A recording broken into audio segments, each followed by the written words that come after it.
Hi everyone and welcome back to Motor Planet. ये दोनों car जो अभी हमारे साथ है, इन दोनों में कुछ ऐसी सिमिलैरिटीज है जिसकी वजह से हमें इनका कंपैरिजन करना पड़ रहा है। और वो सिमिलैरिटी ये है कि इन दोनों में ही आपको ज़्यादा ग्राउंड क्लियरेंस मिलता है और साथ ही साथ सस्पेंशन सेटअप जो है वो दोनों ही कार्स का बिल्कुल ही सेम है, जिसकी वजह से टाटा क्लेम करता है कि ये दोनों कार्स टेरेन पे चलने के लिए बनाई गई है या फिर थोड़ी बहुत ऑफ रोडिंग कंडीशन में भी आप इन दोनों कार्स को यूज कर सकते हैं। एक तरफ मेरे है टाटा टियागो एनआरजी और दूसरी तरफ मेरे है पंच का एडवेंचर वेरिएंट, वो भी विद रिदम पैक, जो कि अगर आप दिल्ली एनसीआर में रहते हैं तो आपको ये ऑन रोड दोनों ही कार्स पड़ सकती है अराउंड 7.50 लाख के आसपास। इस वजह से कंफ्यूजन थोड़ा सा ज्यादा हो जाता है इन दोनों ही कार्स में, तो इस वजह से हम इनका डिटेल में कंपैरिजन देखते हैं और जानते हैं कि कौन सी कार बेटर है दोनों में से। बट बिफोर दैट गाइज, अगर आपने हमारा चैनल अभी तक सब्सक्राइब नहीं किया है तो मेक श्योर आप सब्सक्राइब बटन पे क्लिक करके हमारे चैनल को सब्सक्राइब करें, क्योंकि हम आपके लिए इंफॉर्मेटिव और यूनिक वीडियोस लाते रहते हैं।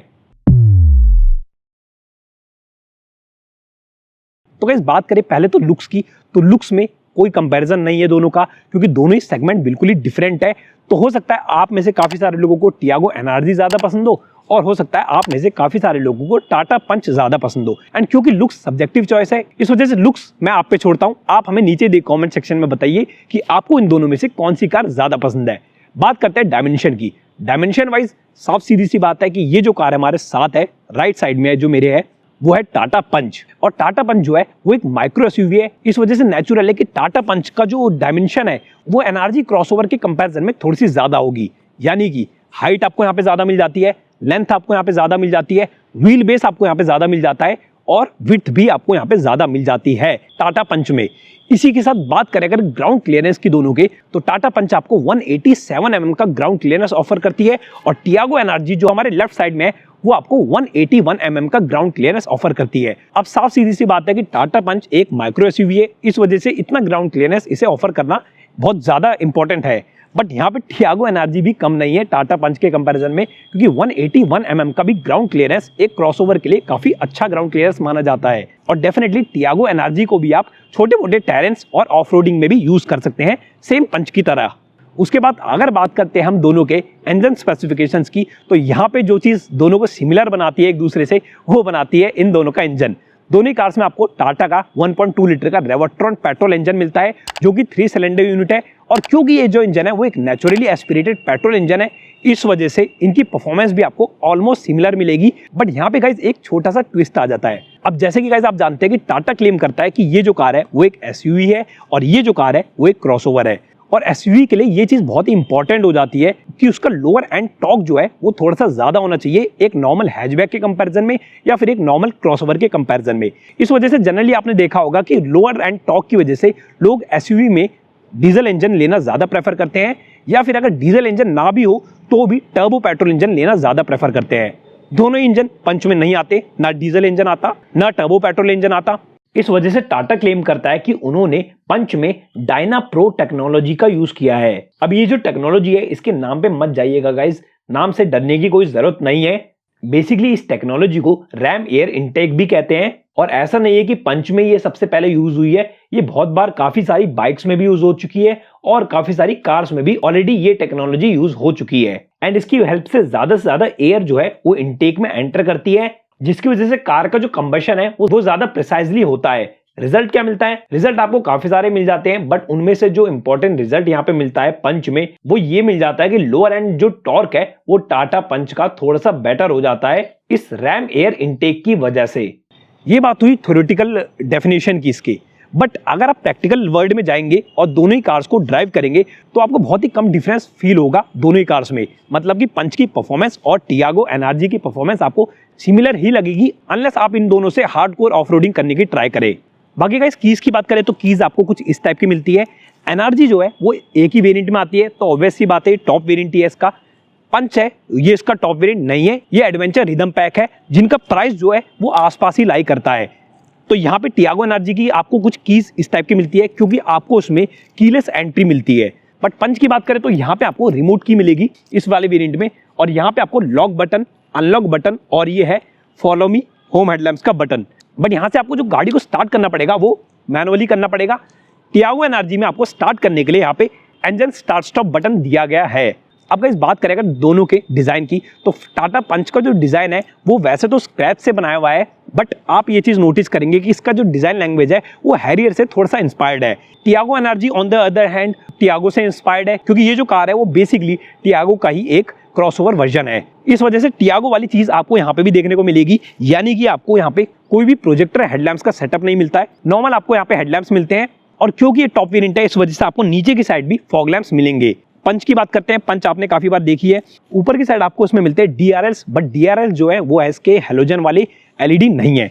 नीचे की साइड आपको मिलते हैं इसमें हेलोजन लैंप, बट क्योंकि ये पंच का टॉप वेरिएंट नहीं है, ये सेकंड बेस वेरिएंट है पंच का, इस वजह से आपको नीचे फॉग लैंप्स देखने को नहीं मिलेंगे इसमें।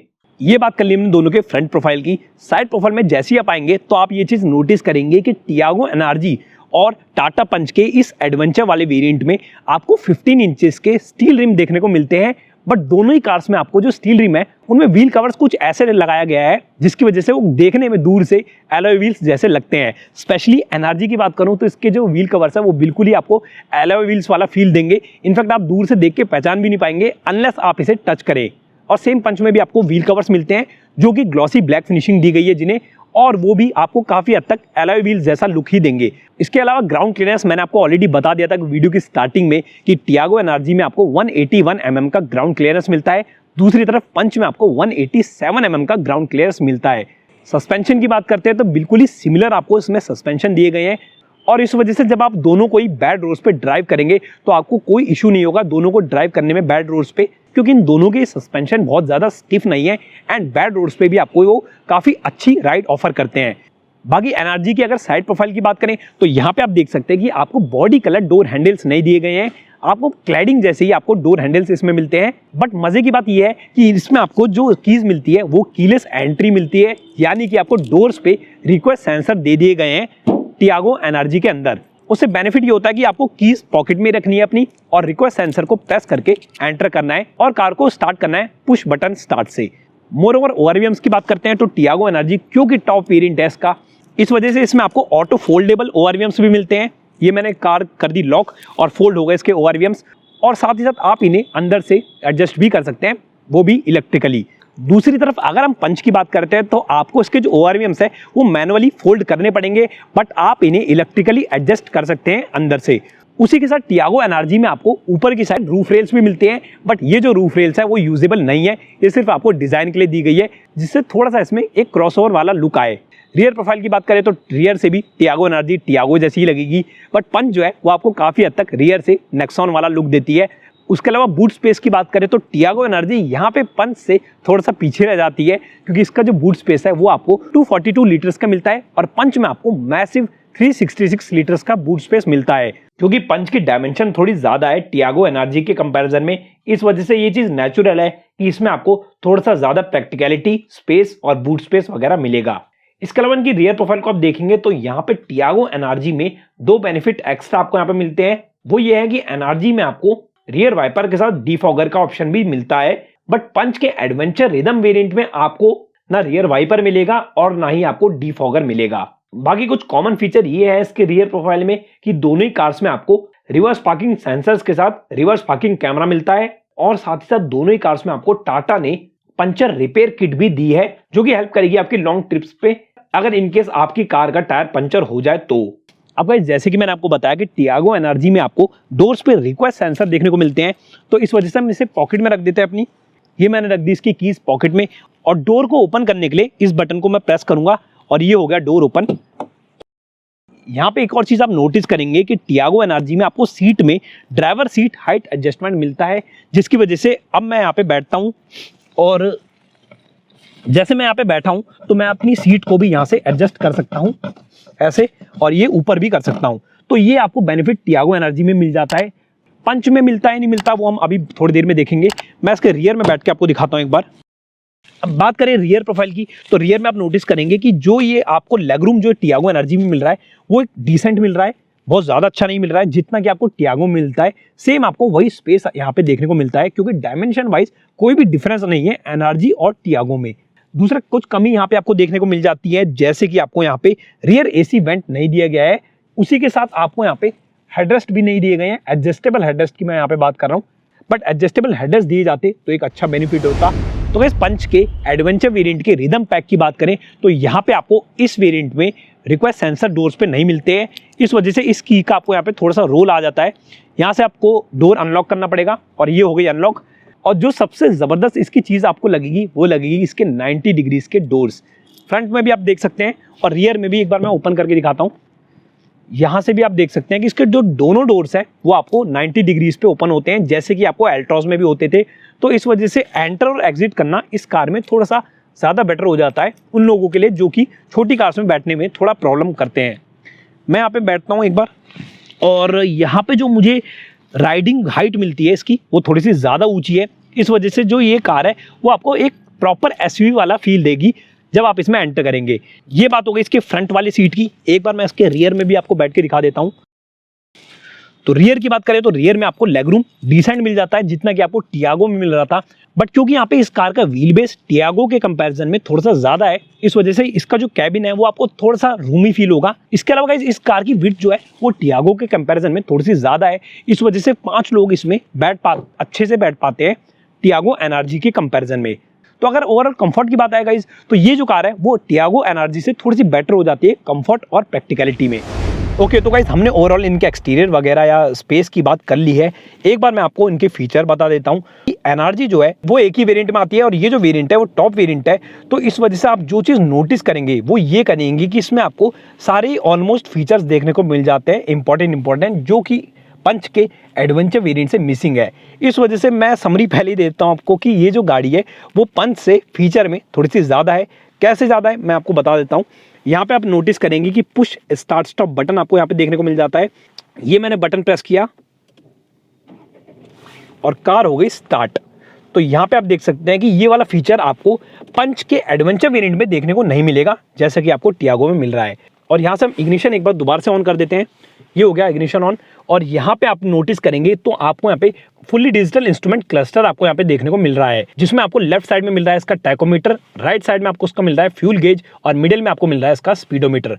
उसी के साथ यहाँ पे स्टीयरिंग देखेंगे तो आपको जैसे कि टियागो में मिलता है वैसे ही आपको फ्लैट बॉटम यहाँ पे स्टीयरिंग व्हील देखने को मिल रहा है। लेफ्ट साइड में आपको steering mounted audio and voice controls मिलते हैं। क्रूज कंट्रोल आपको इस कार में देखने को नहीं मिलता है, जो कि एक बहुत बड़ा डिसएडवांटेज है। उसके अलावा एंटरटेनमेंट की बात करें तो आपको सेम टियागो जैसा ही यहाँ पे हमन का म्यूजिक सिस्टम देखने को मिलता है, कोई डिफरेंस नहीं है उसमें। जैसे कि आपको टियागो के टॉप वेरिएंट में मिलता है वही चीज़ आपको यहाँ पे भी देखने को मिल रही है। बट डिफरेंस कहाँ जाता है? डिफरेंस आ जाता है यहाँ पे इसके एसी में। एसी को देखेंगे आप तो यहाँ पे टॉप वेरिएंट होने के बावजूद भी आपको ऑटोमेटिक क्लाइमेट कंट्रोल का ऑप्शन देखने को नहीं मिलता है। ये जो एसी है वो मैनुअल एसी है, यानी कि आपको इसे एडजस्ट करना पड़ेगा ऐसे करके। ये हो गई इसकी स्पीड तेज फैन की, और यहाँ से आप इसके बाकी एसी को कंट्रोल कर सकते हैं। तो ये भी इस कार का आप एक डिसएडवांटेज मान सकते हैं कि टॉप वेरिएंट होने के बाद भी आपको एक ऑटोमेटिक क्लाइमेट कंट्रोल इसमें नहीं मिलता है। और क्योंकि ये एमटी वाला वेरिएंट है तो हम यहाँ से आर में एडजस्ट करेंगे और यहाँ से हो गया इसका रियर कैमरा ऑन। तो यहाँ से आप देख सकते हैं कि रियर कैमरा की जो क्वालिटी है वो डिसेंट है। डायनेमिक गाइडलाइंस भी आपको यहाँ पे मिल रही है। मैं स्टीयरिंग मोड के दिखा रहा हूँ आपको, और ये डायनेमिक गाइडलाइंस आपको यहाँ पे देखने को मिलती है। उसके अलावा यहाँ पे AMT ट्रांसमिशन वाला वेरिएंट है हमारे पास। दोनों ही कार्स का हमें इनफैक्ट AMT वाला वेरिएंट मिला है अभी, इस वजह से गियर बॉक्स आपको AMT मिल रहा है। इसी के साथ क्लच आपको यहाँ पे देखने को नहीं मिलेगा, जैसे कि आप जानते होंगे कि ऑटोमेटिक में आपको क्लच देखने को नहीं मिलता है। एक और चीज़ मैं यहाँ पे आपको बता दूँ कि गाइज जो इसका मैनुअल वाले वेरिएंट है दोनों ही कार्स का, उनमें भी फीचर वाइज कोई डिफरेंस नहीं है। बट बस डिफरेंस यही है कि मैनुअल वाले वेरिएंट में आपको 5 स्पीड का मैनुअल ट्रांसमिशन यहाँ पे देखने को मिल जाएगा। बाकी अगर डिटेल में आपको टियागो एनआरजी के फीचर के बारे में जानना है तो उसके लिए हमने डेडिकेटेड वीडियो बनाई है ऑलरेडी टियागो एनआरजी के ऊपर, वो आप एक बार चेकआउट कर सकते हैं। यहाँ पे जो वीडियो है वो डेडिकेटेड नहीं है, कंपैरिजन है, इस वजह से मैं बहुत ज़्यादा डिटेल में नहीं जा रहा हूँ इसके फीचर्स में। बट ओवरऑल आप ये चीज़ समझ सकते हैं कि फीचर वाइज ये कार जो है वो विनर है एडवेंचर वेरिएंट के कंपैरिजन में टाटा पंच के, क्योंकि यहाँ पे सारा आपको इंपॉर्टेंट फीचर देखने को मिल जाते हैं। जैसे कि मैंने आपको बताया था कि ड्राइवर सीट हाइट एडजस्टमेंट भी आपको यहाँ पे देखने को मिलता है, इंजन स्टार्ट स्टॉप बटन आपको यहाँ पे देखने को मिलता है, कीलेस एंट्री आपको यहाँ पे देखने को मिलती है। यहाँ से आप इसके ओवरव्हीम्स को एडजस्ट कर सकते हैं, ओपन और क्लोज, ऑटो फोल्ड का ऑप्शन भी आपको यहाँ पे देखने को मिल जाता है। उसी के साथ डिजिटल इंस्ट्रूमेंट क्लस्टर आपको यहाँ पे देखने को मिलता है। तो ये सब चीज़ें ऐड होने की वजह से इसका जो फीचर लोडिंग कैपेसिटी है वो थोड़ी सी ज़्यादा हो जाती है पंच के एडवेंचर वेरिएंट के कंपैरिजन में। अब हम चलते हैं पंच के एडवेंचर वेरिएंट में। ऑलराइट गाइस, पंच के इंटीरियर में आ गए हम और यहाँ पे एंटर करते ही आप जो चीज़ सबसे पहले नोटिस करेंगे वो ये करेंगे कि ये जो कार है वो थोड़ा सा ज़्यादा आपको राइड हाइट ऑफर करती है। इस वजह से जो रोड का व्यू होता है वो बहुत ही ज़्यादा क्लियरली विजिबल होगा आपको टियागो के कंपैरिजन में। बट यहाँ पे एक चीज़ ये है कि यहाँ पे आपको ड्राइवर सीट हाइट एडजस्टमेंट देखने को नहीं मिलता है, वो चीज़ आपको थोड़ी सी ध्यान में रखनी होगी। बट ऑनेस्टली स्पीकिंग, अगर आपकी हाइट 5 फीट 6 भी है, 5 फीट 5 भी है, तो भी मुझे नहीं लगता आपको इस सीट में बैठने में कोई इशू होगा। आपको बॉनेट क्लियरली विजिबल हो जाएगा आराम से। उसी के साथ अगर आप पूरे इंटीरियर के लेआउट की बात करें तो इसका लेआउट जो है वो काफ़ी क्लीन लेआउट लगता है और बिल्कुल स्क्रैच से बनाया हुआ लेआउट है इसका। बट यहाँ पे आपको जो इंस्ट्रूमेंट क्लस्टर मिलता है वो आपको यहाँ पे एनालॉग वाला ही मिलता है। लेफ्ट साइड में आपको मिलता है इसका टैकोमीटर और राइट साइड में आपको इसका मिलता है स्पीडोमीटर।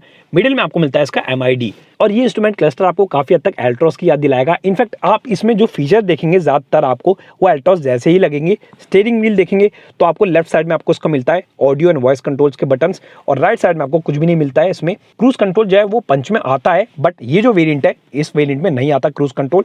इसके अलावा एक और बेनिफिट यहाँ पे ये मिल जाता है कि इसका जो AC है वो आपको कुछ इस टाइप का देखने को मिलता है। ये AC भी मैनुअल ही है, ऑटोमेटिक क्लाइमेट कंट्रोल ये नहीं है। उसी के साथ यहाँ पे आप नोटिस करेंगे कि आपको यहाँ पे कोई भी इंजन स्टार्ट स्टॉप का बटन देखने को नहीं मिलता है। ये आपको कीज से इसे ऑन और ऑफ करना पड़ेगा।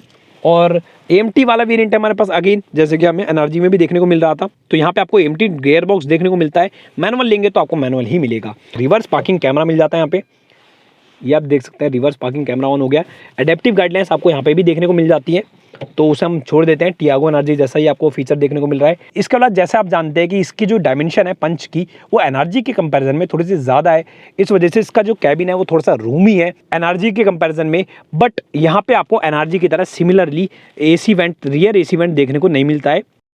उसी के साथ आपको सेम NRG की तरह यहाँ पे एडजस्टेबल हेडरेस्ट देखने को नहीं मिलता है। तो ये जो दोनों कमियां हैं वो कॉमन है दोनों ही कार्स में, बट थोड़े बहुत फीचर आपको टियागो NRG में एक्स्ट्रा मिल जाते हैं, जैसे कि डोर्स पे रिक्वेस्ट सेंसर और साथ ही साथ engine start stop button.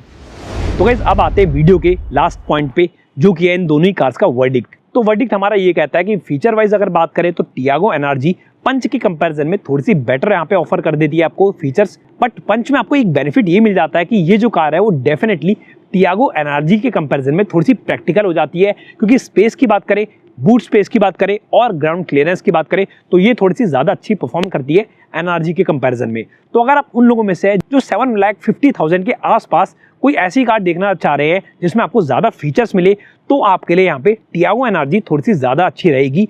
But अगर आप उन लोगों में से जिन्हें फीचर से इतना ज़्यादा प्रॉब्लम नहीं है, मतलब कि इंजन स्टार्ट स्टॉप बटन वगैरह से जितना ज़्यादा प्रॉब्लम नहीं है, तो आप इस कार को भी कंसिडर कर सकते हैं। इंजन वाइज बिल्कुल ही सेम है, बट यहाँ पे प्रैक्टिकलिटी आपको थोड़ी सी ज़्यादा मिल जाती है NRG के कंपैरिजन में। तो ये हो गया टियागो NRG और टाटा पंच के एडवेंचर रिदम वेरिएंट का एक छोटा सा कंपैरिजन। और अब आप हमें नीचे दे कमेंट सेक्शन में बताइए कि आपको दोनों में से कौन सी कार ज़्यादा अच्छी लगी। अगर आपको ये वीडियो हेल्पफुल लगती है गाइज तो मेक श्योर आप हमारे चैनल को सब्सक्राइब करना ना भूले और इस वीडियो को थम्स अप देना ना भूले। कोई डाउट है तो आप हमसे नीचे दे कमेंट सेक्शन में पूछ सकते हैं। मिलते हैं आपसे अगली वीडियो में।